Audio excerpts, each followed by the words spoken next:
ಲೈಫಲ್ಲಿ ಮರೆಯಕ್ಕಾಗದೇ ಇರುವಂಥ ಕಾಂಪ್ಲಿಮೆಂಟ್ ನಿಮ್ಮ ಆರಾಧ್ಯ ದೈವ ಸಾಹಸ ಸಿಂಹ ಡಾಕ್ಟರ್ ವಿಷ್ಣುವರ್ಧನ್ ಅವರು ಆಪ್ತ ರಕ್ಷಕ ಸಿನಿಮಾದ ಸಕ್ಸಸ್ ಮೀಟಲ್ಲಿ ನೀವೇ ಕಣಕಣದೇ ಶಾರದೆ ಹಾಡನ್ನ ಬರ್ದಿದ್ದು ಅಂತ ಇಂಟ್ರೊಡ್ಯೂಸ್ ಮಾಡಿಕೊಟ್ಟಾಗ ಹೆಸರಿಗೆ ತಕ್ಕಂತೆ ನೀವು ಕವಿರಾಜಾನೆ ಅಂತಂದಿದ್ದು ಅದು ಕಿವಿಲಿ ಇನ್ನೂ ಗುಯ್ಗುಟ್ತಾ ಇದೆಯಾ? ನಿಜವಾಗ್ಲೂ ಅದು ಅಂಥ ರೋಮಾಂಚನ ನಾನು ಇವತ್ತಿಗೂ ಅನುಭವಿಸಿಲ್ಲ. ಆಮೇಲೆ ಅಂದರೆ ವಿಷ್ಣುವರ್ಧನ್ ಅವರು ನನ್ನ ಒಂಥರ ಬಾಲ್ಯದಲ್ಲಿ ನಾನು ಪಕ್ಕಾ ಅಭಿಮಾನಿ.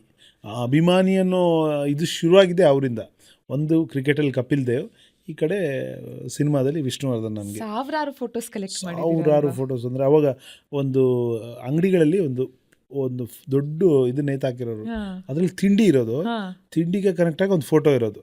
ನೀವು ಅದಕ್ಕೆ ಡಬ್ಬಿಯಲ್ಲಿ ಒಂದು ಚೀಟಿ ಇರೋದು, ನೀವು ಯಾವ ಚೀಟಿ ತೊಗೋತಿರೋ ಆ ನಂಬರು ಕನೆಕ್ಟ್ ಮಾಡಿ ಆ ಫೋಟೋ ಕೊಡೋರು. ಆ ಥರ ಫೋಟೋಸ್ ನಾನು ಆ ಟೈಮ್ ವಿಷ್ಣುವರ್ಧನ್ ಅವರು ಜನನಾಯಕ ಎಲ್ಲ ಬಂದ ಟೈಮ್, ಆ ಒಂದು ಜಾಕೆಟ್, ಬ್ಲ್ಯಾಕ್ ಜಾಕೆಟ್ ಅಥವಾ ಬ್ಲ್ಯಾಕ್ ಪ್ಯಾಂಟು, ಬೈಕ್ ಮೇಲೆ ಹಿಂಗೆ ನಿಂತಿರೋರು, ಆ ಥರ ಫೋಟೋಸ್ ನನ್ನ ಒಂದು 1000. ಅಂದರೆ ಅದರಲ್ಲಿ ಹೆಂಗಂದ್ರೆ ಈಗ ಯಾರೋ ಒಬ್ರು ಊರಲ್ಲಿ ವಿಷ್ಣುವರ್ಧನ್ ಅಭಿಮಾನಿ, ಇನ್ನೊಬ್ರು ಯಾರೋ ಅಂಬರೀಷ್ ಅವರ ಅಭಿಮಾನಿ, ಇನ್ನೊಬ್ರು ಯಾರೋ ಪ್ರಭಾಕರ್ ಅವ್ರ ಅಭಿಮಾನಿ. ಅವಾಗ ನಾವು ಶೇರ್ ಮಾಡ್ಕೊಳ್ಳೋದು. ಆಮೇಲೆ ನನಗೆ ಪ್ರಭಾಕರ್ ಅವ್ರು ಬಂದರೆ ನಾನು ಅವನಿಗೆ ವಿಷ್ಣುವರ್ಧನ್ ಅವರ, ಅವನು ಯಾರೋ ಒಬ್ಬ ಪ್ರಭಾಕರ್ ಅಭಿಮಾನಿ ಇರ್ತಲ್ಲ ಅವ್ರಿಗೆ ನಾನು ಇದನ್ನು ಕೊಡೋದು, ಅವನ ಹತ್ರ ವಿಷ್ಣುವರ್ಧನ್ ಅವ್ರ ಫೋಟೋ ಇಸ್ಕೊಡೋದು. ಅಂಬರೀಷ್ ಅವ್ರು ಬಂದರೆ ಅಂಬರೀಷ್ ಅಭಿಮಾನಿಗೆ ನಾನು ಅಂಬರೀಷ್ ಅವ್ರ ಫೋಟೋ ಕೊಟ್ಬಿಟ್ಟು ಅವನ ಹತ್ರ ಈ ಥರ ನಾವು ಮಾಡಿ ಟ್ರೇಡ್, ಹೋಗಲೇ ಟ್ರೇಡ್ ನಡೀತಿತ್ತು. 1000ಕ್ಕೂ ಮಿಕ್ಕ ಫೋಟೋ ಆಗಿತ್ತು, ಅಷ್ಟು ಇತ್ತು. ಅಂಥ ವಿಷ್ಣುವರ್ಧನ್ ಅವರಿಗೆ ನಾನು ಒಂದಿನ ಸಾಂಗ್ ಬರಿತೀನಿ ಅಂತ ನಾನೇ ಅಂದ್ಕೊಂಡಿಲ್ಲ. ಸಾಂಗ್ ಬರೆಯೋ ಹಿಂದಿನ ದಿನ ತನಕ ನಾನು ಸಾಂಗ್ ರೈಟರ್ ಆಗ್ತೀನಿ ಅಂತ ನನಗಂತೂ ಗೊತ್ತಿರಲಿಲ್ಲ. ಆಮೇಲೆ ಆಯಿತು, ಯಾವುದಾದ್ರು 3-4 ಸಿನಿಮಾ ಬರೆದೆ, ಆ ಸಾಂಗ್ಗಳು ಇಟ್ಟಾಯಿತು. ಕೊನೆಗಿನ ದಿನ ಬೇಗ, ಭಾಳ ಬೇಗ, ಅಂದರೆ ಕರಿಯರಲ್ಲಿ ಏನೋ 7ನೇ 8ನೇ ಸಿನಿಮಾ ಇರ್ಬೋದು ಅಷ್ಟೇ. ಅದು ಅಷ್ಟರಲ್ಲೇ ನನಗೆ ವಿಷ್ಣುವರ್ಧನ್ ಅವರಿಗೆ ಹಾಡು ಬರೆಯೋ ಅವಕಾಶ ಬಂತು. ಬರೆದಾಯಿತು, ಹಾಡು ತುಂಬ ದೊಡ್ಡ ಹಿಟ್ಟಾಯಿತು. ಬಟ್ ವಿಷ್ಣುವರ್ಧನ್ ಅವ್ರು ಮೀಟ್ ಮಾಡೋಕ್ಕಾಗಿರಲಿಲ್ಲ. ಸಕ್ಸಸ್ ಮೀಟಲ್ಲಿ ಅವರು ಮೊದಲನೇ ಬಾರಿ ನಾನು ಅವ್ರನ್ನ ಎದುರುಗಡೆ ನೋಡಿದ್ದು. ನೋಡಿದಾಗಲೇ ಒಂದು ಗೊತ್ತಲ್ಲ, ಆವಾಗ ಅವರು ಒಂಥರ ಸ್ವಲ್ಪ ಆಧ್ಯಾತ್ಮದ ಕಡೆ ಹೋಗಿದ್ರು. ಅವರು ವೈಟ್ ಜುಬ್ಬ, ವೈಟ್ ತಲೆಗೊಂದು ಬ್ಯಾಂಡನ ಥರ ಕಟ್ಕೊಂಡು ಯಾವುದೋ ಯೋಗಿ ನೋಡ್ದಂಗೆ ಆಗ್ತಿತ್ತು. ನೋಡಿದ್ರೆ ಒಂದು ಗೌರವ ಬರೋ ಥರ ಇದ್ದರು ಅವರು. ನನಗೆ ಹೆಂಗೆ ಮಾತಾಡ್ಸೋದು ಅವ್ರ ಭಯ. ನಾನು ಇನ್ನೂ ಚಿಕ್ಕವನೇ ಅವಾಗ, ಏನೇ ಮಾಡಿದರು ಇಂಡಸ್ಟ್ರಿ ಮಟ್ಟಿಗೆ ನಾನು ಇನ್ನೂ ಹೊಸಬನೇ ಅವಾಗ. ಒಂದು ಹೆಂಗೆ ನಾನು ಜಾಗ ಹುಡುಕ್ತಾಯಿದ್ದೀನಿ, ಎಲ್ಲಿ ಮಾತಾಡ್ಸೋದು ಅಂತ. ಎಲ್ಲ ಮುಗೀತು, ಇಡೀ ಪ್ರೋಗ್ರಾಮಲ್ಲೂ ಆಗಲಿಲ್ಲ. ಇನ್ಫ್ಯಾಕ್ಟ್ ನಾವು ಒಂದೇ ಸ್ಟೇಜ್ ಮೇಲೆ ಇದ್ವಿ, ಒಂದು 3-4 ಚೇರ್ ಆ ಕಡೆ ನಾನು ಕೂತಿದ್ದೆ. ಆಗಲಿಲ್ಲ. ಕೊನೆಗೆ ಎಲ್ಲ ಮುಗೀತು ಕಾರ್ಯಕ್ರಮ. ಆಮೇಲೆ ಪಾರ್ಟಿ ಇರುತ್ತಲ್ಲ, ಪಾರ್ಟಿಯಲ್ಲಿ ಅವರು ಸುತ್ತ ಪತ್ರಕರ್ತರೆಲ್ಲ ಕೂತ್ಕೊಂಡು ಮಾತಾಡ್ತಾಯಿದ್ರು. ಆವಾಗ ನಾನು ಅಲ್ಲಿ ಹೋದಾಗ ನಿಮ್ಗೆ ಗೊತ್ತಿರೋ ವಿಜಯ್ ಸಾರಥಿ ಅಂತ ಇದ್ದರು ಪತ್ರಕರ್ತರು, ಈಗಿಲ್ಲ, ತೀರ್ಕೊಂಡಿದ್ದಾರೆ. ಅವರು ವಿಷ್ಣು ಸರ್ ತುಂಬ ಕ್ಲೋಸು. ನಾನು ಹೋದಾಗ ನಾನು ನಿಂತಿದ್ದು ನೋಡಿ ಅವ್ರಿಗೆ ಅರ್ಥ ಆಯಿತು. ಅವ್ರು ನನಗೆ ತುಂಬ ಕ್ಲೋಸ್ ಇದ್ದರು. ಯಾರು? ವಿಜಯ್ ಸಾರಥಿ ಅವರು ನಾನು ನೋಡಿಬಿಟ್ಟು, ನಾನು ಹಿಂಗೆ ಹಿಂದ್ಗಡೆ ಬಂದಿದ್ದೆ ಆ್ಯಕ್ಚುಲಿ ವಿಷ್ಣುವರ್ಧನ್. ನೋಡಿ ಇವರೇ ಕವಿರಾಜು, ಕಣಕಣದ ಶಾರದೆ ಬರೆದಿದ್ದು ಅಂದರು ಅವರು. ವಿಷ್ಣುವರ್ಧನ್ ಅದು ಗೊತ್ತಲ್ಲ, ಸ್ಲೋ ಆಗಿ ಹಿಂಗೆ ತಿರುಗಿದ್ರು. ನೀವು ಹೆಸರಿಗೆ ತಕ್ಕಂತೆ ಕವಿರಾಜನೇ ಬಿಡ್ರಿ, ತುಂಬ ಚೆನ್ನಾಗಿ. ನನಗೆ ಒಂಥರ ಅದು ನಿಜಾನೋ ಸುಳ್ಳೋ, ಮಲಗಿದ್ದೀನೋ ಕನಸು ಕಾಣ್ತಾ ಇದ್ದೀನೋ, ವಿಷ್ಣುವರ್ಧನ್ ಅವ್ರ ಬಾಯಿಂದ ನನ್ನ ಬಗ್ಗೆ ಬಂದಿರೋ ಮೊದಲ ಮಾತದು. ವಿಷ್ಣುವರ್ಧನ್ ಅವ್ರ ಹತ್ರ ನಾನು ಮಾತಾಡ್ತಿರೋ ಮೊದಲ ಮಾತು. ಆ್ಯಕ್ಚುಲಿ ಅದೊಂದೇ ಕರೆಕ್ಟ್ ಭೇಟಿ ಅಂತ. ಅಂದರೆ ನಾನು ಅವರು ಎದುರುಗಡೆ ನಿಂತು, ಅದರ್ವೈಸ್ ಎಲ್ಲೋ ಒಂದು ಕಡೆ ಸಾರ್ ನಮಸ್ತೆ ಅಂದಿದ್ದು ಅವರು ಬೇರೆ ಇದರಲ್ಲಿರುವಾಗ ಅದೆಲ್ಲ ಇದೆ. ಬಟ್ ಒಂದೇ ಭೇಟಿ ಸಾಧ್ಯ ಆಗಿದ್ದು ಕರೆಕ್ಟಾಗಿ. ಆ ಮಟ್ಟದ ಮಾತು ಹೇಳಿದಾಗ ಒಂಥರ ಲಿಟ್ರಲಿ ರೋಮಾಂಚನ. ಅದು ಒಂಥರ ಖುಷಿ, ಒಂಥರ ಸುಸ್ತಾಗಿ ಬೀಳೋ ಥರ, ಖುಷಿಗೆ ಆಯಾಸ ಆಗೋ ಥರದ್ದು ಸಿಚುವೇಶನ್. ಸೊ ಅದು ಯಾವತ್ತೂ ಮರೆಯೋಲ್ಲ. ಇವತ್ತಿಗೂ ನನ್ನ ಬೆಸ್ಟ್ ಕಾಂಪ್ಲಿಮೆಂಟ್ ನನಗೆ ಅದೇನೆ. ಸೊ ನಿಮಗೆ ಜೀವನದಲ್ಲಿ ಐ ಥಿಂಕ್ ಯು ಮ್ಯಾನಿಫೆಸ್ಟೆಡ್ ಇದನ್ನ, ವಿಷ್ಣುವರ್ಧನ್ ಸರ್ ಅವರ ಅಭಿಮಾನಿಯಾಗಿ ಪ್ರಾರಂಭದಿಂದಲೂ ಇರ್ಬೋದು. ಅವರ ಕೊನೆಯ ಸಿನಿಮಾಗೆ ನಿಮಗೆ ಕೆಲಸ ಮಾಡೋ ಅವಕಾಶ ಸಿಕ್ಕಿ, ಅವ್ರ ಜೊತೆ ಮಾತಾಡೋ ಒಂದು ಅವಕಾಶ, which it self is beautiful.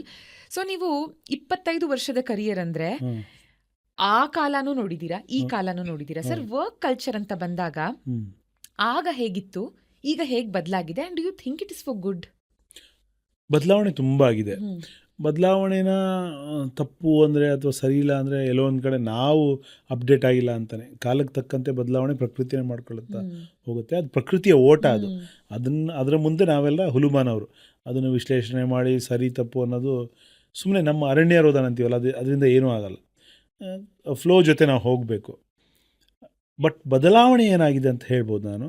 ಏನು ಅಂದರೆ ನಾವು ಶುರು ದಿನಗಳಲ್ಲಿ ಅಥವಾ ಈಗ ನನ್ನ ಕರಿಯರ್ 25 ಇಯರ್ಸ್ ಅಂದರೆ ಅದರಲ್ಲೊಂದು 15 ಇಯರ್ಸ್ ನಾನು ನೋಡ್ದಂಗೆ ಪ್ರತಿಯೊಂದು ಹಾಡಿಗೂ ಒಂದು ಕಂಪೋಸಿಂಗ್ ಸೆಷನ್ ಅಂತ ನಡೆಯೋದು, ಡೈರೆಕ್ಟ್ರ್ ಜೊತೆ ಒಂದು ಸರಿ ಕೂತ್ಕೊಳ್ಳೋದು, ಒಂದು ಸರಿ ಈವನ್ ಹಾಡು ರೆಕಾರ್ಡಿಂಗ್ ಆಗುವಾಗ ಹೋಗೋದು, ಅಲ್ಲಿ ಏನಾದರೂ ಬೇಕಾದರೆ ಚೇಂಜ್ ಮಾಡಬೇಕು, ಲಾಸ್ಟ್ ಮಿನಿಟ್ ಚೇಂಜ್ಗಳು ಆದರೆ ಚೇಂಜ್ ಮಾಡೋದು. ಅಂದರೆ ತುಂಬ ಒಂದು ಹಾಡಿನ ಎಲ್ಲ ಪ್ರೊಸೆಸ್ಸಲ್ಲಿ ನಾವು ಇರ್ತಿದ್ವಿ, ಇನ್ವಾಲ್ವ್ಮೆಂಟ್ ಜಾಸ್ತಿ ಇರ್ತಿತ್ತು, ಟೀಮ್ ಮೀಟ್ ಮಾಡ್ತಿದ್ವಿ. ಫಾರ್ ಎಕ್ಸಾಂಪಲ್ ಈಗ ನನ್ನ ಯಾವುದೋ ಒಂದು ಸಿನಿಮಾದ ಹಾಡು ಬರೆಯೋಕ್ಕೆ ನಾನು ಒಂದು ಸ್ಟುಡಿಯೋಗೆ ಹೋದರೆ ಅಲ್ಲಿ 4 ಸಿನಿಮಾದವ್ರು ಸಿಗೋರು, ಇನ್ನೊಬ್ಬ ರೈಟ್ರ್ ಸಿಗೋರು, ಇನ್ನೊಬ್ಬ ಮ್ಯೂಸಿಕ್ ಡೈರೆಕ್ಟರ್ ಸಿಗೋರು, ಇನ್ನೊಬ್ಬ ಡೈರೆಕ್ಟರ್ ಸಿಗೋರು. ಒಟ್ಟಿನಲ್ಲಿ ಒಂದು ಎಲ್ಲರಿಗೂ ಒಂದು ಬಾಂಧವ್ಯ ಇರ್ತಿತ್ತು, ಏನೋ ತಮಾಷೆ ಮಾಡಿಕೊಂಡು ಮಾತಾಡಿಕೊಂಡು ಕಾಲ ಕಳೆಯೋದು. ಒಂದು ನಾವೆಲ್ಲ ಒಂದು ಇಂಡಸ್ಟ್ರಿ ಅನ್ನೋ ಫೀಲ್ ಬರ್ತಾಯಿತ್ತು. ಬಟ್ ಈಗ ಅದು ಶೂಟಿಂಗ್ ಟೈಮಲ್ಲಿ ಇರ್ಬೋದು, ಅಂದರೆ ಫ್ಲೋರಲ್ಲಿ ಕೆಲಸ ಮಾಡೋರಿಗೆ ಈಗಲೂ ಇರ್ಬೋದು ಅದು. ಬಟ್ ನಮಗೆ ಟೆಕ್ನಿಷಿಯನ್ಸ್ಗೆಲ್ಲ ಏನಾಗಿದೆ ಅಂದರೆ ಅದರಲ್ಲೂ ಆಫ್ಟರ್ ಕೋವಿಡ್ ಒಂಥರ ಅಲ್ಲಿ ತನಕ ಏನಂದರೆ ಎಲ್ಲ ಡೈರೆಕ್ಟ್ರು ಎಲ್ಲರಿಗೆ ಮೀಟಿಂಗ್ ಅಂತಲೇ ಇರ್ತಿತ್ತು. ಫೋನಲ್ಲಿ ಯಾವ ಕೆಲಸನೂ ಮಾಡ್ತಿರ್ಲಿಲ್ಲ ಅವಾಗ. ಫೋನಲ್ಲಿ ಏನು ನಡೆಯೋದು, ರೀ ಎಷ್ಟೊತ್ತಿಗೆ ಬನ್ನಿ, ಇಲ್ಲಿಗೆ ಬನ್ನಿ, ಇಂಥ ಜಾಗ ಇಷ್ಟು, ಯಾರು ಮ್ಯಾನೇಜರ್ ಫೋನ್ ಮಾಡಿ ಹೇಳೋದು, ಮೀಟಿಂಗ್ ಫಿಕ್ಸ್ ಮಾಡ್ಕೊಳ್ಳೋಕೆ ಫೋನ್ ಅಷ್ಟೇ. ಅವಾಗ ಒಂದು ಸಾರಿ ಕೋವಿಡ್ ಬಂದ ನಂತರ, ಕೋವಿಡ್ ದಿನಗಳಲ್ಲಿ ಫೋನಲ್ಲಿ ಕೆಲಸ ಮಾಡೋಕ್ಕೆ ಸ್ಟಾರ್ಟ್ ಆಯಿತು. ಫೋನಲ್ಲೇ ಕತೆ ಹೇಳೋದು, ಫೋನಲ್ಲೇ ನಾವು ಲಿರಿಕ್ ಕಳಿಸೋದು, ವಾಟ್ಸಪ್ಪಲ್ಲಿ ಕಳಿಸೋದು, ಅವರು ಫೋನ್ ಮಾಡಿ ಕತೆ ಹೇಳೋರು, ಆಮೇಲೆ ಫೋನ್ಪೇಯಲ್ಲೋ ಜಿಪೇಯಲ್ಲೋ ದುಡ್ಡು ಬಂದುಬಿಡೋದು. ಸೊ ಅಲ್ಲಿ ಫುಲ್ ಡಿಜಿಟಲ್ ಆಯಿತು. ಅಲ್ಲಿ ತನಕ ಅದಕ್ಕೆ ಅಕ್ಸೆಪ್ಟೆನ್ಸ್ ಇರಲಿಲ್ಲ. ಯಾವ ಡೈರೆಕ್ಟ್ರು ಎದುರುಗಡೆ ಕೂತ್ಕೊಳ್ದೆ ಅದನ್ನು ಮೀಟಿಂಗ್ ಅಂತ ಒಪ್ಕೊಳ್ಳೋಕೆ ರೆಡಿ ಇರಲಿಲ್ಲ, ಅಥವಾ ನಾವು ರೆಡಿ ಇರಲಿಲ್ಲ. ಬಟ್ ಅಲ್ಲಿ ಅದು ಅಕ್ಸೆಪ್ಟೆನ್ಸ್ ಸಿಕ್ಬಿಡ್ತು. ಅದಕ್ಕೆ ಹಿಂಗೂ ಆಗುತ್ತಲ್ಲ, ಇನ್ನೂ ಬೇಕು ಅಂದರೆ ವೀಡಿಯೋ ಕಾಲು, ಸ್ಕೈಪ್ ಹೋಗಿ ಯಾವುದೋ ಒಂದರಲ್ಲಿ ವೀಡಿಯೋ ಕಾಲ್ ಮಾಡ್ಕೊಳ್ಳೋದು, ಮಾತಾಡೋದು, ಅದು ಅಕ್ಸೆಪ್ಟೆನ್ಸ್ ಸಿಕ್ಬಿಡ್ತು. ಅಲ್ಲಿಂದ ತುಂಬ ಡಿಸ್ಕನೆಕ್ಟೆಡ್ ಆಗಿ ವರ್ಕ್ ಮಾಡೋಕ್ಕೆ ಶುರು ಮಾಡಿದ್ವಿ. ಅಂದರೆ ಒಂದು ಹಾಡು ಬರೆಯೋತ್ತಿಗೆ ನಾವು ಯಾರನ್ನೂ ಮೀಟ್ ಮಾಡಲ್ಲ, ಮೋಸ್ಟ್ ಆಫ್ ದ ಸಾಂಗ್ಸಲ್ಲಿ ಮ್ಯೂಸಿಕ್ ಡೈರೆಕ್ಟ್ರೂ ಮೀಟ್ ಮಾಡಲ್ಲ, ಡೈರೆಕ್ಟ್ರೂ ಮೀಟ್ ಮಾಡಲ್ಲ. ನಾವು ನಮ್ಮ ಮನೇಲಿ ಕೂತ್ಕೊ ಬರೆಯೋದೀಗ. ಅವರು ಫೋನ್ ಮಾಡ್ತಾರೆ, ವಿಷಯ ಹೇಳ್ತಾರೆ.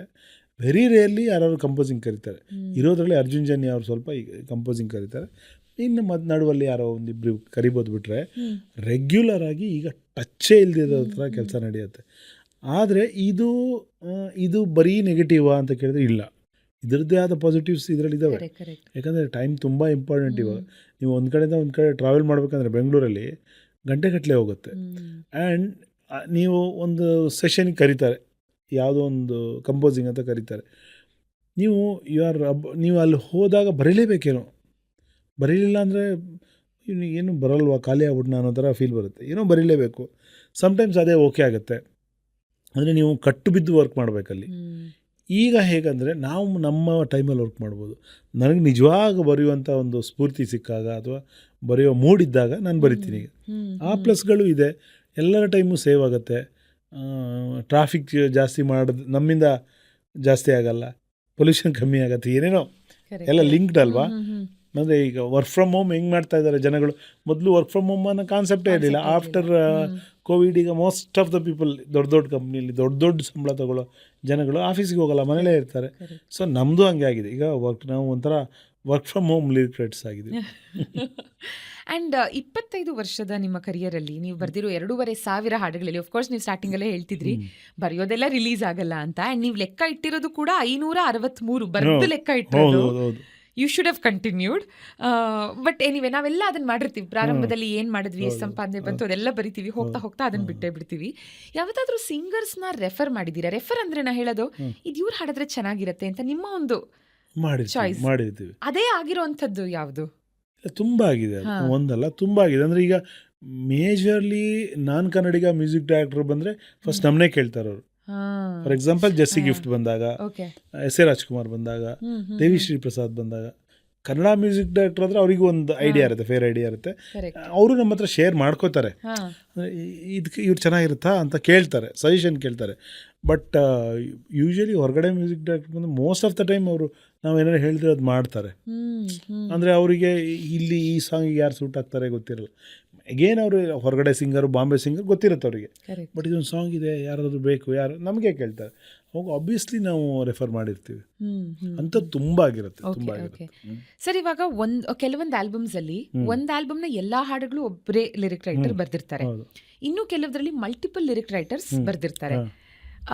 ಯಾವುದು ಜಾಸ್ತಿ challenging for you as a lyric writer? Multiple writers ಇರೋದಾ? ಬಿಕಾಸ್ ಅವಾಗ ನನ್ನ ಹಾಡು ಸಖತ್ತಾಗಿ ಬರಬೇಕು ಅನ್ನೋ ಜೋಶ್ ಅಂಡ್ ಝೀಲ್ ಇನ್ನೂ ಜಾಸ್ತಿ ಇರುತ್ತಾ? ಹೌದು. ಇಲ್ಲ, 2 ಡೈಮೆನ್ಷನ್ ಬೇರೆ ಬೇರೆ ಇದೆ. ಬಟ್ ಖುಷಿ ಕೊಡೋದು ಒಂದು ಆಲ್ಬಮ್ ನಮ್ಗೆ ಸಿಕ್ಕಿದಾಗ, ಫುಲ್ ಟೋಟಲ್ ಆಲ್ಬಮ್ ಸಿಕ್ಕರೆ ನಾವು ವಿ ಕ್ಯಾನ್ ಡಿಸೈನ್ ಅದನ್ನು. ಕರೆಕ್ಟ್.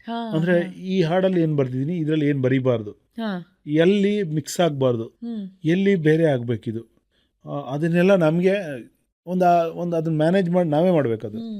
6 ಸಾಂಗ್ಗಳಲ್ಲಿ ಏನಾಗ್ಬಿಡುತ್ತೆ, ಕೆಲವು ಟೈಮ್ ತುಂಬ ಸಾಂಗ್ಗಳು ನೀವು ನೋಡಿರ್ಬೋದು, ಎಲ್ಲೋ ಒಂದು ಕಡೆ ಡೈರೆಕ್ಟರ್ಗಳು ಅದ್ರ ಕಡೆ ಗಮನ ಕೊಟ್ಟಿಲ್ಲ ಅಂದರೆ 2-3 ಸಾಂಗ್ ಒಂದೇ ಥರ ಕೇಳಿರುತ್ತೆ, ಅದ್ರಲ್ಲಿ ಬರ್ತಿದ್ದೆ ಇದರಲ್ಲಿ ಬರ್ದಿರ್ತಾರೆ. ಅಂದರೆ ಡೈರೆಕ್ಟ್ರು ನಾನು ಅವರು ಬೇಕು ಅಂತ ಬಿಟ್ಟರು ಅಥವಾ ಅವ್ರಿಗೆ ಗೊತ್ತಾಗಲಿಲ್ಲ ಅನ್ನೋದಕ್ಕಿಂತ ಅವರಿಗಿರೋ ಒತ್ತಡಗಳಲ್ಲಿ ಗಮನಿಸಕ್ಕೆ ಆಗದೆ ಇರ್ಬೋದು. ಕೆಲವು ಟೈಮ್ ಸಿನಿಮಾ ಮಾಡಬೇಕಂದ್ರೆ ತುಂಬ ದೊಡ್ಡ ಪ್ರೋಸೆಸ್ಸು, ಅದರಲ್ಲಿ ಎಲ್ಲೋ ಒಂದು ಕಡೆ ಈ ಹಾಡು ಒಂದೇ ಥರ ಇದೆ ಅನಿಸದೇ ಇರ್ಬೋದು. ನೀವು ಕೆಲವು ಬೇರೆ ಬೇರೆ ಲಿರಿಕ್ ರೈಟರ್ ಬರೆದಿರೋ ಆಲ್ಬಮಲ್ಲಿ ನೋಡ್ಬೋದು, ತುಂಬ ಸಿನಿಮಾದಲ್ಲಿದೆ, ಅದನ್ನೇ ಇಲ್ಲೂ ಇರುತ್ತೆ, ಇದನ್ನೇ ಅಲ್ಲೂ ಇರುತ್ತೆ. ಹಂಗೆ ನಮಗೆ ಒಂದು ಆಲ್ಬಮ್ ಸಿಕ್ಕಿದಾಗ ನಾವು ಮ್ಯಾನೇಜ್ ಮಾಡ್ತೀವಿ ಅದನ್ನು, ಹೆಂಗೆ ಇದನ್ನು ಬ್ಯಾಲೆನ್ಸ್ ಮಾಡಬೇಕು, ಈ ಹಾಡಲ್ಲಿ ಇದ್ದಿದ್ದು ಇಲ್ಲಿ ಬರೋದು ಬೇಡ, ಇದು ಬೇರೆ ಆಗಬೇಕು, ಹಿಂಗೆ ಬೇರೆ ಆಗಬೇಕು, ಅದೆಲ್ಲ ಇದೇ ಜಾಸ್ತಿ ಚಾಲೆಂಜಿಂಗು. ಓಕೆ. ಅಲ್ಲಿ ನಾನು ಫ್ರೀನೇ ಇರ್ತೀನಿ. ಒಂದು ಏನಿರುತ್ತೆ, ಹೌದು ಈಗ 5-6 ಸಾಂಗ್ ಇದ್ದಾವೆ, ನನ್ನ ಸಾಂಗ್ ಚೆನ್ನಾಗಬೇಕು ಅನ್ನೋದಿರುತ್ತೆ, ಬಟ್ ಅದು ಬೇರೆ ಚಾಲೆಂಜ್ ಇಲ್ಲ ನಮಗೆ. ಇಲ್ಲಿ ಈ ಚಾಲೆಂಜ್ ಇರುತ್ತೆ. ಹಾಂ, 5 ಸಾಂಗ್, ಆ ಸಾಂಗಲ್ಲಿ ಏನು ಬರ್ತಿದ್ದೀನಿ, ಈ ಸಾಂಗಲ್ಲಿ ಏನು ಬರೀಬೇಕು, ಏನು ಬರೀಬಾರ್ದು, ಆ ಥರ ಚಾಲೆಂಜ್. ಮತ್ತು ನಿಮಗೆ ಜವಾಬ್ದಾರಿ ಜಾಸ್ತಿ. ಒಂದು ಸಾಂಗಲ್ಲಿ ಸೋತರು ಅಥವಾ ಗೆದ್ದರು ನನಗೇನು ತೀರಾ ತೊಂದರೆ ಆಗಲಿಕ್ಕಿಲ್ಲ, ಬಟ್ ನಾನು ಬರೆದಿರೋ ಇಡೀ ಎಲ್ಲ ಸಾಂಗು ನಾನೇ ಬರೆದಿದ್ದೀನಿ ಅಥವಾ ಒಬ್ಬರೇ ಬರೆದಿದ್ದಾರೆ, ಆ ಸಾಂಗ್ ಹಿಟ್ಟಾಗಿಲ್ಲ ಅಂದರೆ ಅದೊಂಚೂರು ನೆಗೆಟಿವ್ ಆಗುತ್ತೆ. ಒಳ್ಳೆ ಪರ್ಸ್ಪೆಕ್ಟಿವ್ ಇದು. ಹಾಂ, ಬರೀಲೇಬೇಕು ಅವಾಗ, ಅದು ನಮ್ಮ ಹೆಗಲ ಮೇಲೆ ಹಾಕ್ದಂಗೆ, ಅದು ನೀನೇ ಹೊತ್ಕೊಂಡು ಹೋಗು ಅಂತ. ಹಾಗಾಗಿ ಅಲ್ಲಿ ಜವಾಬ್ದಾರಿ ಜಾಸ್ತಿ, ಚಾಲೆಂಜ್ ಜಾಸ್ತಿ, ಎಲ್ಲ ಜಾಸ್ತಿ. ಬಟ್ ತುಂಬ ಖುಷಿ ಕೊಡೋದು ಅದೇ. ಸಿಂಗಲ್ ಕಾರ್ಡ್ ಇದೆಯಲ್ಲ, ಆ ತೃಪ್ತಿ ಬೇರೆ. ಓಕೆ. ಓಕೆ.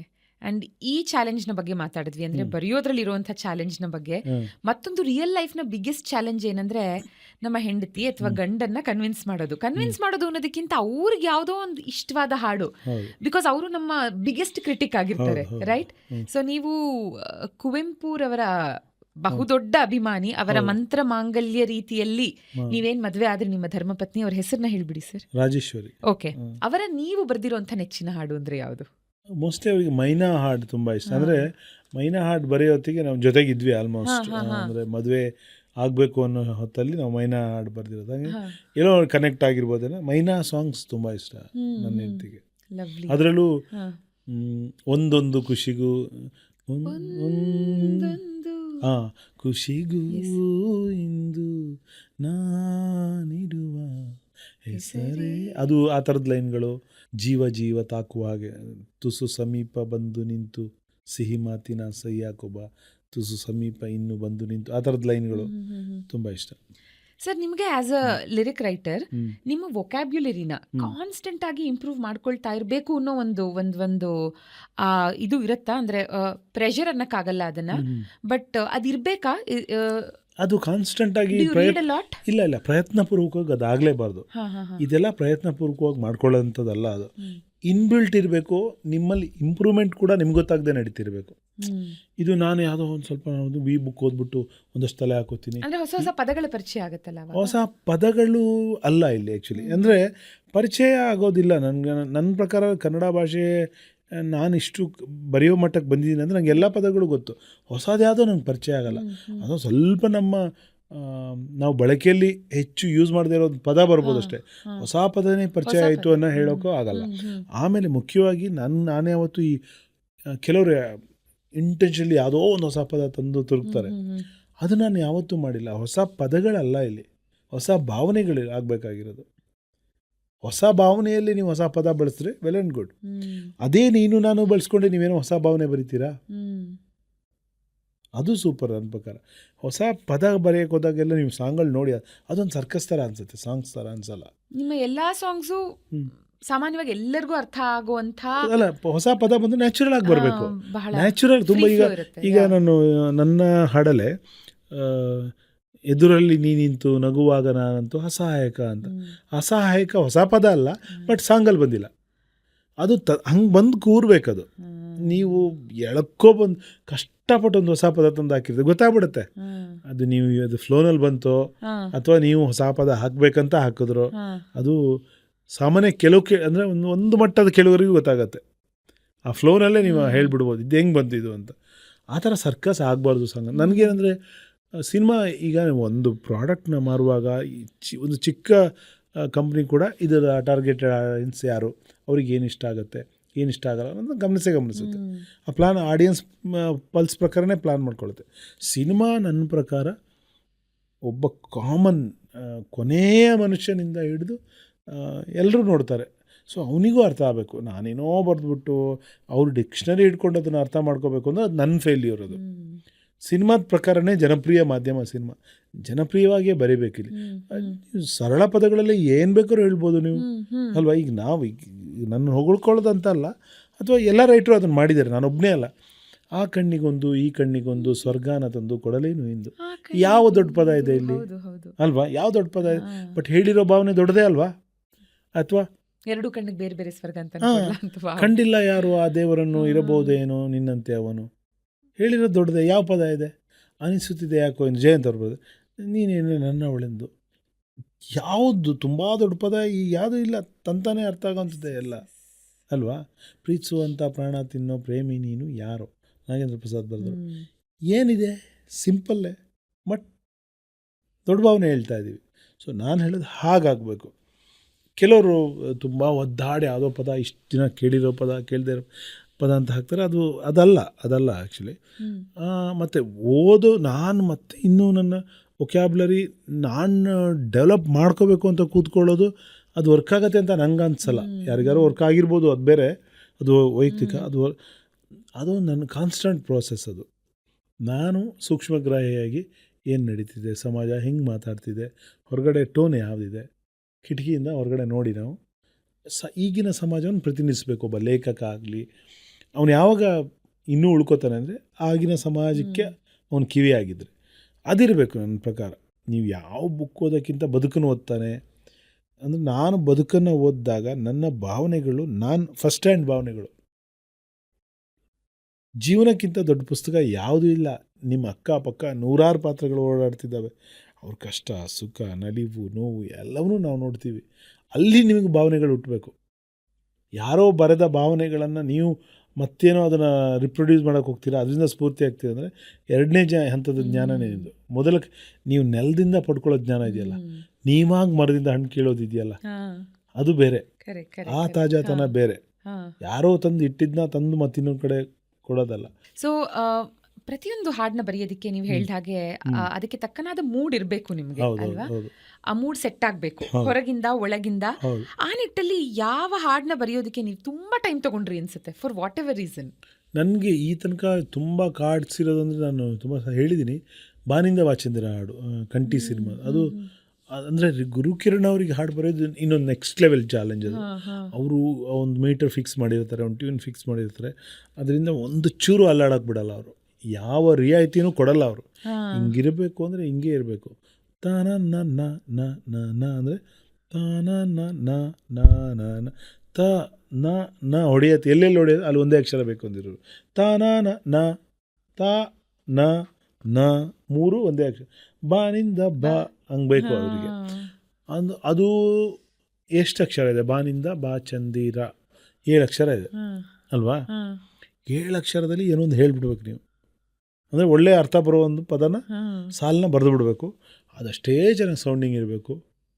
ಹಾಗಾಗಿ ಆ ಚಾಲೆಂಜ್ಗಳು ತುಂಬ ಇರುತ್ತೆ. ಹಾಗಾಗಿ ಇದು ತುಂಬ ದಿನ ಟೈಮ್ ತಗೋತು ನನಗೆ. ಮೋಸ್ಟ್ಲಿ 1 ತಿಂಗಳು ಮೇಲೆ ತೊಗೊಂಡಿದ್ದೀನಿ ನನಗೆ. ಅಂದರೆ ಫಸ್ಟ್ ಲೈನ್ ಬರೆಯೋಕ್ಕೇನೆ. ಫಸ್ಟ್ ಲೈನ್ ಓಕೆ ಆದಮೇಲೆ ಫ್ಲೋ ಬಿದ್ದುಬಿಡುತ್ತೆ. ಯಾವುದೇ ಒಂದು ಇದೊಂಥರ ಇದು ಮಣ್ಣಲ್ಲಿ ಹುದುಗಿದೆ, ನಿಮ್ಗಾದ್ರೆ ಮೊದಲೇ ಎಳೆ ಸಿಗಬೇಕು. ಆ ಮೊದಲ ಎಳೆನ ಹಿಡ್ಕೊಂಡು ಹೇಳಿದ್ರೆ ಉಳಿದಿದ್ದ ಮೇಲೆ ಬರುತ್ತೆ. ಆ್ಯಂಡ್ ನಾವು ಯಾವುದೇ ಒಂದು ಹಾಡಿನ ಲಿರಿಕ್ಸ್ನ ಅರ್ಥ ಮಾಡ್ಕೊಂಡಾಗ ಎಷ್ಟು ಬ್ಯೂಟಿಫುಲ್ ಆಗಿದೆ ಅನ್ಸುತ್ತೆ. ಎಷ್ಟೊಂದು ಸಲ ನಾವು ಲಿರಿಕ್ಸ್ ಕಡೆ ಗಮನ ಕೊಡಲ್ಲ, ಕೇಳ್ಕೊಂಡು ಹೋಗ್ತಾ ಇರ್ತೀವಿ. ಬಾನಿಂದ ಬಾ ಚಂದಿರ, ಈ ಭೂಮಿಯೇ ಸುಂದರ, ಈ ಪ್ರೀತಿ ಎಲ್ಲ ಮೇಲೆ ಇಲ್ಲ. ಚಂದ್ರನ್ನ ನಾವು ಕನ್ವಿನ್ಸ್ ಮಾಡ್ತಿದ್ದೀವಿ, ಈ ಭೂಮಿನೇ ಚೆನ್ನಾಗಿದೆ, ಈ ಪ್ರೀತಿ ಮೇಲಿಲ್ಲ, ನಿಮ್ ಕೆಳಗ್ ಬಾ. ಇಲ್ಲ, ಅದೇ ಅದರ ಬ್ಯೂಟಿನೇ ಅದು. ಆ್ಯಕ್ಚುಲಿ ನನಗೆ ಅನಿಸ್ತು ಫಸ್ಟ್ ಲೈನು ಹೆಂಗೋ ಮಾಡಿ ಬಂತು. ಬಾನಿಂದ ಬಾ ಚಂದಿರ ಬಂದ ತಕ್ಷಣ ಯಾಕೆ ಬರಬೇಕು ಅವನಿಲ್ಲಿಗೆ ಅಲ್ವಾ. ಅಷ್ಟು ಚೆನ್ನಾಗಿದೆ ಆಕಾಶ, ಅಷ್ಟು ದೊಡ್ಡ ನೀಲಿ, ಅಷ್ಟು ತಾರೆಗಳು, ಮೋಡ ಎಲ್ಲ ಇದೆ. ಯಾವ ಆಮಿಷದ ಮೇಲೆ ಅವನು ಭೂಮಿ ಕರೆಯೋದು ನಾನು ಅಲ್ವಾ? ಸುಮ್ಮನೆ ಕರೆದ್ರೆ ಚೆನ್ನಾಗಿರೋ ಜಾಗದಲ್ಲಿ ಇರೋನ್ನ ಇನ್ನೊಂದು ಜಾಗ ಕರಿಬೇಕು ಅಂದರೆ ಅದಕ್ಕಿಂತ ಇದೇನೋ ಇಲ್ಲೇನೋ ಸ್ಪೆಷಲ್ ಇದೆ ಬಾ ಅಂತ ಕರಿಬೇಕು. ಏನಿದೆ ಸ್ಪೆಷಲ್ಲು ಅಂತ ನಾನು ಯೋಚನೆ ಮಾಡೋದಾಗ ನನಗೆ ಎಲ್ಲ ಇದೆ ಅಲ್ಲಿ, ಕರೆಕ್ಟ್, ಅವೆಲ್ಲ ಇದೆ. ಬಟ್ ಏನಿಲ್ಲ, ಪ್ರೀತಿ ಇಲ್ಲ. ಪ್ರೀತಿ ಇಲ್ಲಿದೆ ಬಾ, ಪ್ರೀತಿ ಅದೆಲ್ಲದಕ್ಕಿಂತ ಚೆಂದ ಇದೆ ಅಂತ. ಸೊ ಆ ಥರ ನನ್ನ ಹಾಡುಗಳು ನೀವು ಯಾವುದೇ ಕೇಳಿ, ಒಂದು ಲೈನಿಂದ ಇನ್ನೊಂದು ಲೈನ್ ಏನೋ ಜಂಪ್ ಆಗಿ ಆ ಥರ ನಾನು ಯಾವತ್ತೂ ನನಗೊಂದು ಕಾನ್ಸೆಪ್ಟ್ ಬೇಕು. ಆ ಕಾನ್ಸೆಪ್ಟ್ನಲ್ಲೇ ಹಾಡು ಮುಗಿಬೇಕು, ಅದನ್ನು ಡೆವಲಪ್ ಮಾಡ್ಕೊಂಡು ಹೋಗಬೇಕು. ಮೊದಲ ಲೈನ್ ಏನು ಹೇಳಿರುತ್ತೋ, ಯಾವ ಬಗ್ಗೆ ಯಾವ ವಿಷಯನ ಹೇಳೋಕ್ಕೆ ಹೊರಟಿರುತ್ತೋ, ಕೊನೆ ಲೈನ್ ಕೂಡ ಅದೇ ವಿಷಯನ ಹೇಳೋಕ್ಕೆ ಹೊರಟಿರುತ್ತೆ, ಬೇರೆ ಥರ ಹೇಳ್ತಿರುತ್ತೆ. ಸೊ ಏನೇನೋ ಪದಗಳನ್ನ ಜೋಡಿಸ್ಕೊಂಡು ಪದಬಂಧ ಥರ ಆಗಬಾರ್ದು ಹಾಡು ಬರೆಯೋದು. ಇದು ಭಾವನೆಗಳ ಬಂಧ ಆಗಬೇಕು. ಪದಬಂಧ ಆದರೆ ಅದು ಜಾಸ್ತಿ ಮನಸ್ಸಿಗೆ ಉಳ್ಕೊಳ್ಳಲ್ಲ. ಅದು ಭಾವನೆಗಳ ಬಂಧ ಮಾಡೋದ್ರಲ್ಲೇ ನನಗೆ ನಾನೊಂದು ಫಿಕ್ಸ್ ಮಾಡ್ಕೋತೀನಿ, ಇದು ಈ ಹಾಡಿಗೆ ಹೀಗೆ. ಮತ್ತು ನನ್ನ ಹಾಡುಗಳು ನೀವು ಗಮನಿಸ್ತಿದ್ರೆ ನಾನು ಹಾಕ್ಕೊಂಡಿರೋ ಇದು, ಈಗ ಅಲ್ಲೊಂದು ಕ್ಯಾರೆಕ್ಟರ್ ಇರುತ್ತೆ, ಸಿನಿಮಾದಲ್ಲಿ ಒಂದು ಕ್ಯಾರೆಕ್ಟರ್. ಅದು ಸಿನಿಮಾದಲ್ಲಿ ಒಬ್ಬ ವಿದ್ಯಾವಂತ ಹಾಡ್ತಾನೆ, ಒಬ್ಬ ಕವಿ ಅಂತವನು ಹಾಡ್ತಾನೆ, ಒಬ್ಬ ರೌಡಿ ಅಂತವನು ಹಾಡ್ತಾನೆ. ಅದೆಲ್ಲ ನಾನು ಗಮನಿಸ್ತೀನಿ. ಮತ್ತು ಯಾವ ಲ್ಯಾಂಗ್ವೇಜ್ ಅವ್ನು ಬಳಸೋ ಲ್ಯಾಂಗ್ವೇಜ್ ಏನು, ಅವನ ಬುದ್ಧಿಮತ್ತೆ ಏನಿರಬಹುದು, ಅವನ ರೀತಿಲಿ ನಾವು ಯೋಚನೆ ಮಾಡಬೇಕು. ಈಗ ಒಂದು ಪಾತ್ರ ಮಾಡಬೇಕು ಅಂದರೆ ಆರ್ಟಿಸ್ಟ್ಗಳೇನು ಹೇಳ್ತೀವಿ, ಪರಾಕಾಯ ಪ್ರವೇಶ ಮಾಡಬೇಕು ಅಂತ ಹೇಳ್ತೀವಲ್ಲ, ಆ ಪಾತ್ರನೇ ತಾನಾಗಬೇಕು, ಆ ಪಾತ್ರದ ಮ್ಯಾನರಿಸಮ್ ಬರಬೇಕು ಅಂತೆಲ್ಲ. ಹೆಂಗೆ ನಾವು ಅದೇ ಆಗಬೇಕು, ಇಲ್ಲಿ ಪರಾಕಾಯ ಪ್ರವೇಶ ಮಾಡಬೇಕು, ಅವನ ಮನಸ್ಸೊಳಗೆ ನಾವು ಹೋಗಬೇಕು. ಈಗ ಒಬ್ಬ ತೀರಾ ಹಳ್ಳಿಗಾಡಿನ ಯುವಕನಿಗೆ ಪ್ರೀತಿ ಆದರೆ ಅವನು ಹೆಂಗೆ ಹೇಳ್ಬೋದು ಅಲ್ವಾ? ಅಥವಾ ಯಾರೊಬ್ಬ ತೀರಾ ತುಂಬ ರ್ಯಾಶ್ ಆಗಿರೋನಿಗೆ ಪ್ರೀತಿ ಆದರೆ ಅವನು ಹೆಂಗೆ ಹೇಳ್ಬೋದು?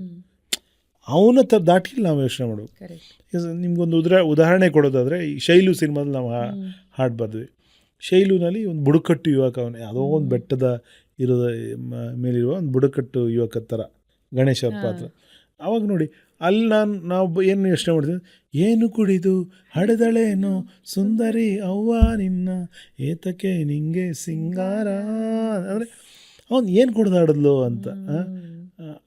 ಅವನ ಭಾಷೆ ಅದು, ಎಲ್ಲ ಒಂದು ಕಡೆ. ಇವಾಗ ನಾವು ಒಬ್ಬ ದುಷ್ಟ ರಾಜ ಗರನೆ ಹಾಡಲ್ಲಿ ಅವನು ಹೆಂಗೆ ಪ್ರೀತಿ ಮಾಡೋದು, ಅವನು ದುಷ್ಟ, ಅವನು ಇರೋದೇ ಕೊಡಿ ಕೊಲ್ಲು ಆ ಥರದ್ದು ಮನಸ್ಥಿತಿ ಅವನವನು. ಯುದ್ಧ, ವಿಜಯ, ದಿಗ್ವಿಜಯ. ಅವನಿಗೆ ಬರೀಬೇಕಾದ್ರೆ ಅವನ ಮನಸ್ಥಿತಿ ಬರೀಬೇಕು. ನಿನ್ನ ಕಣ್ಣ, ಅವನ ಸುತ್ತ ಇರುವ ವಿಷಯಗಳು, ಬಾನಸೀಲು, ಬೆವರಿದ ಸೂರ್ಯ, ಅಲ್ಲೇ ಇರ್ತಾನೆ ಅವನು. ನೀನು ಹೆಜ್ಜೆಯ ನುಣುಪಾದ, ನಿನ್ನ ಪಾದ ಹೆಜ್ಜೆಯ ಇಡುವೆಡೆ ಭೂಕಂಪನ ಗುಟ್ಟಾಗಿ ನಡೆಯುತ್ತೆ ಅಂತ. ಅಂದರೆ ಎಲ್ಲೋ ಒಂದು ಕಡೆ ಆ ಪುರುಷೋತ್ತಮ ಅಂತೀವಿ ನಾವು. ಯಾರಿಗೆ ಟಿಪಿಕಲ್ ಹೀರೋ ಇದೆ, ಈಸ್ ಅ ಪುರುಷೋತ್ತಮ. ಯಾವುದೇ ಕೆಟ್ಟ ಗುಣ ಇರಲ್ಲ, ಎಲ್ಲ ಒಳ್ಳೆ ಗುಣಗಳು ಅವನೇ ಇರುತ್ತೆ. ಅಂಥವನೊಬ್ಬ ಹಾಡುವಾಗ ನಿನ್ನ ಪಾದ ಊರಿದ್ರೆ ಅಲ್ಲಿ ಹೂ ಅರಳತ್ತೆ, ಹಸಿರು ಚಿಗುರುತ್ತೆ, ಇನ್ನೇನೇನೋ ಹೇಳ್ಬೋದು. ಬಟ್ ಈ ಥರದೊಬ್ಬ ಮನಸ್ಥಿತಿ ಅವನು. ಒಂದು ನೆಗೆಟಿವ್ ಮನಸ್ಥಿತಿಯ ಮನುಷ್ಯ ಯೋಚನೆ ಮಾಡೋದು, ಅವ ಪಾಸಿಟಿವ್ ಮನಸ್ಥಿತಿಯ ಮನುಷ್ಯ ಯೋಚನೆ ಮಾಡಿ ಡಿಫ್ರೆನ್ಸ್ ಇರಬೇಕು. ಅದನ್ನು ನಾನು ಯಾವ ಹಾಡನ್ನೇ ತೊಗೊಳ್ಳಿ, ವಿದ್ಯಾವಂತ ಆದರೆ ಕೇಳ್ಕೊತೀನಿ ನಾನು, ಇವನೇನು ಕ್ಯಾರೆಕ್ಟರೈಸೇಷನ್ ಹಾಡಲ್ಲೂ ಇರಬೇಕು ಅಂತ ನಾನು ಪ್ರಯತ್ನ ಪಡ್ತೀನಿ ಯಾವತ್ತು. So nice. ಇನ್ನು ಮುಂದೆ ಬಹುಶಃ ನಾವು ಇದನ್ನು ಗಮನಿಸಬಹುದು. ಇಷ್ಟು ದಿನ ಈ ಪರ್ಸ್ಪೆಕ್ಟಿವ್ ಅಲ್ಲಿ ಯೋಚನೆ ಮಾಡಿರಲಿಲ್ಲ ಸರ್. ಹೀಗೆ ಮೇ ಬಿ ನಿಮ್ಮ ಮೂಡು ತುಂಬಾ ಚೆನ್ನಾಗಿತ್ತು, ಎಲ್ಲವೂ ಕೂಡ ಬಂತು, ತುಂಬಾ ಕ್ವಿಕ್ ಆಗಿ ಬರ್ದೆ ಈ ಹಾಡನ್ನ ಅನ್ನುವಂಥದ್ದು ಯಾವುದು? ತುಂಬಾ ಕ್ವಿಕ್ ಆಗಿ ಬರ್ದಿರೋದು ಈ ಪ್ರೀತಿ ಒಂಥರ ಕಚಗುಳಿ ಭಾರತದ್ದು ಸಾಂಗ್. ಅದು ವಿತಿನ್ ನೋ ಟೈಮ್ ಸಾಂಗ್. ಅದು ಗುರುಕಿರಣ್ ಅವ್ರು ಹೇಳ್ತಾರೆ, ಶಾಕ್ ಆಗ್ಬಿಟ್ಟೆ ಕಣ. ನಾನು ಫಸ್ಟ್ ಅವರು ಎದುರುಗಡೆ ಕೂತ್ಕೊಂಡು ಒಂದು ಕೀಬೋರ್ಡ್ ಇಟ್ಕೊಂಡು ಅಂದರು, ಏನೋ ಹೇಳೋ ಅಂದರು. ನಾನು ಪ್ರೀತಿ ಒಂಥರ ಕಚಗುಳಿ ಅಂದೆ. ಏನದು ಮೊದಲೇ ಗೊತ್ತಿತ್ತಾ ಅಂತ ಕೇಳಿ ಇಷ್ಟು ಬೇಗ ಕೊಟ್ಟಿದ್ದು. ಇನ್ನೊಂದು ತುಂಬ ಇಡೀ ಆಲ್ಬಮ್ ಹಾಗೆ ಆಗಿದ್ದು ಅಂದರೆ ಗೌರಮ್ಮ ಸಿನಿಮಾದ್ದು. ಅದು ಎಸ್ ಎ ರಾಜ್ಕುಮಾರ್ ಅವ್ರ ಮ್ಯೂಸಿಕ್ ಡೈರೆಕ್ಟ್ರು, ಎಲ್ಲ ಸಾಂಗ್ಸ್ ನಾನೇ ಬರೆದಿದ್ದದು. ಅದು ಎಸ್ ಎ ರಾಜ್ಕುಮಾರ್ ಅವ್ರು ಏನಂದರೆ ಅವರಿಗೊಂದು ಹ್ಯಾಬಿಟ್ ಇದೆ, ಅವರು ವಿತೌಟ್ ಲಿರಿಕ್ ಸಾಂಗ್ ಹೇಳೋದೇ ಇಲ್ಲ.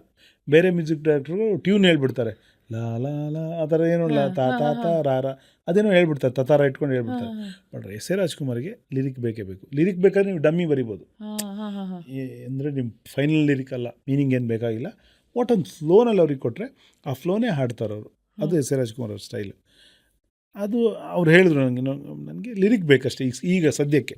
ಟ್ಯೂನ್ ಇಲ್ದಿರಾ ಎಲ್ಲ ಟ್ಯೂನ್ ಕೊಡ್ತಾರೆ ಟ್ಯೂನ್ಗೆ. ಬಟ್ ಮ್ಯೂಸಿಕ್ ಐ ಮೀನ್ ಡೈರೆಕ್ಟ್ರಿಗೆ ಕೇಳಿಸ್ಬೇಕಾದ್ರೆ ಅವ್ರಿಗೆ ಡಮ್ಮಿ ಲಿರಿಕ್ ಬೇಕು. ಡಮ್ಮಿ ನೀವೇನಾದರೂ ಬರೀರಿ ಪರವಾಗಿಲ್ಲ. ಈಗ this is not final, okay, ಏನೋ ಪದಗಳು ಹಾಕ್ಕೊಡಿ, ನಾನು ಅದನ್ನು ಹಾಡ್ತೀನಿ. ಮೀನಿಂಗ್ ಇಲ್ಲದೇ ಇದ್ರೂ ಪರವಾಗಿಲ್ಲ, ಫ್ಲೋ ಇಲ್ಲದೇ ಇದ್ರೂ ಪರವಾಗಿಲ್ಲ, ಏನೋ ಒಂದು ಬರೀರಿ, ಡೈರೆಕ್ಟರ್ ಕೇಳ್ಸಕ್ಕೆ. ಸೆಟ್ ಆಗೋಂಗೆ, ಇದಕ್ಕೆ ಕೂರಬೇಕು ಆ ಥರ ಬರೀರಿ.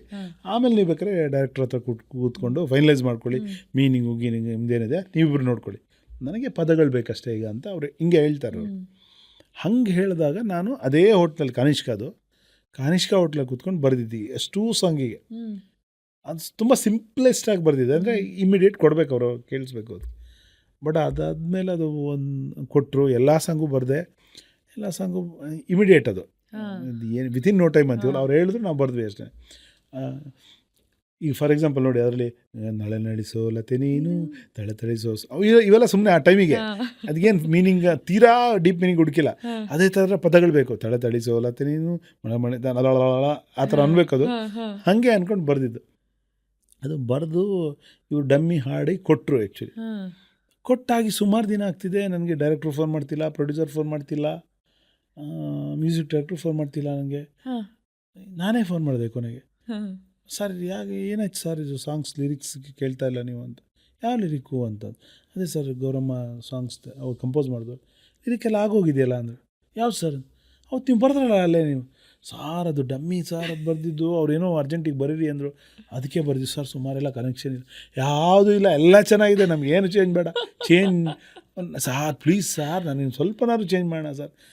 ಏನಿಲ್ಲ, ತುಂಬ ಚೆನ್ನಾಗಿ ಕೇಳಿಸ್ತಾ ಇದೆ, ನನಗಂತೂ ಏನು ಚೇಂಜ್ ಮಾಡೋಕ್ಕೆ ಹೋಗಂಗೂ ಇಲ್ಲ, ನೀವು ನಾನು ಕೊಡೋದು ಇಲ್ಲ, ಕಳಿಸೋದು ಇದೇ ರೆಕಾರ್ಡ್ ಆಗುತ್ತೆ, ಪೇಮೆಂಟ್ ಕಳಿಸ್ತೀನಿ ಅಂತ. ತುಂಬ ಚೆನ್ನಾಗಿದೆ ಸರ್ ಎಂಟೈರ್ ಆಲ್ಬಮ್. ಆ್ಯಕ್ಚುಲಿ ಅದು ನೋಡಿ ಚೆನ್ನಾಗಿದೆ, ಬಟ್ ನನಗೆಲ್ಲೋ ಒಂದು ಕಡೆ ಇನ್ನೊಂಚೂರು ಏನೋ ಚೆನ್ನಾಗಿ ಮಾಡ್ಬೋದಿತ್ತೇನೋ. ಬೇರೆ ಇವಾಗ ಎಲ್ಲ ತುಂಬ ದೊಡ್ಡ ಹಿಟ್ಗಳು, ಆ ಟೈಮ್ಗೆ ಕೊಳ್ತಾಳಲ್ಲಪ್ಪ ಆಗಿರ್ಬೋದು, ಬಾನಿಂದ ಜಾರಿದಂತ ಚುಕ್ಕಿನ ಹೇಳು ನೀನು, ಆ ಚಂದ್ರ ಚಲ್ಲಿದಂತ, ಎಲ್ಲವೂ ಚೆನ್ನಾಗಿದೆ. ಬಟ್ ಏನೋ ಒಂದು ಕಡೆ ಇನ್ನೊಂಚು ನಮ್ಗೆ ಆಸೆ, ನನಗೆ ಮೇಜರ್ಲಿ ಇದು, ನನಗೆ ನಳ ನಳಿಸೋ ಲತೆ ನೀನು ಘಮ ಘಮಿಸೋ ಸುಮ ನೀನು, ನನಗೆ ಅದೆಲ್ಲ ಅದು ಸುಮ್ಮನೆ ಏನು ಆ ಟೈಮಿಗೆ ಬರ್ದಿದ್ದು ಅಂತ, ಹೌದೌದು, ಅದು ಬೇರೆ ಆಗಬೇಕು ಅಂತ. ಬಟ್ ಬಿಡಲೇ ಇಲ್ಲ, ಯಾರೂ ಬಿಡಲಿಲ್ಲ. ಇವನ್ ಎಸ್ ಎ ರಾಜ್ಕುಮಾರ್, ಬಿಡ್ರಿ, ನೀವು ಯಾಕ್ರಿ ತೊಂದರೆ ಪಡ್ಕೋತೀರಾ, ಅವ್ರಿಗೆ ಎಷ್ಟು ಖುಷಿಯಾಗಿದೆ. ನಾನು ಅವರಿಗೂ ಹೇಳಿದೆ, ಸಾರ್ ರಿಟರ್ನ್ ಆವಾಗ ನೀವು ಹೇಳಿದ್ಕೆ ಏನೋ ಅರ್ಜೆಂಟಲ್ಲಿ ಬರ್ದಿರೋದು ಸರ್, ಅದು ಸ್ವಲ್ಪ ಹೇಳಿ ಸರ್ ಪ್ಲೀಸ್ ಚೇಂಜ್ ಮಾಡಿ. When director is happy, when producer happy, why are you worrying man ಅಂತಾರೆ ನನಗೆ.